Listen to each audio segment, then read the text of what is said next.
বাবা তার কলিজার টুকরো সন্তানকে, ছোট্ট ছেলেটাকে দেখবেন মাঝে মাঝে আদর করে এরকম শূন্যে ছুঁড়ে মারে। ধরেন ছোট্ট মেয়েটাকে আদর করে কোলে তুলে এরকম শূন্যে ছুঁড়ে মারে। তো মেয়েটাকে শূন্যে ছুঁড়ে মারলে দেখবেন মেয়েটা খিল খিল করে হাসে। ও যদি নিচে পড়ে ওর হাতও ভাঙবে, পাও ভাঙবে, তারপরেও হাসে। কেন হাসে?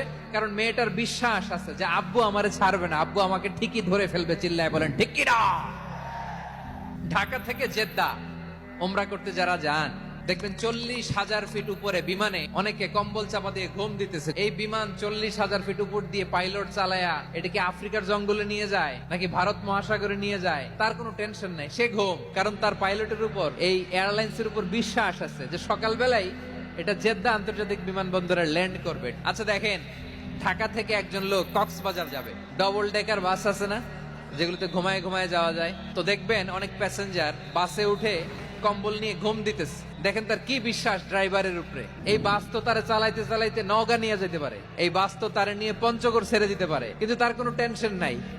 সে দেখবেন ব্ল্যাঙ্কেট নিয়ে কম্বল নিয়ে দিছে জনমের ঘুম। এর কারণ তার বিশ্বাস আছে যে সকালবেলা এই বাস কক্সবাজারেই পৌঁছবে।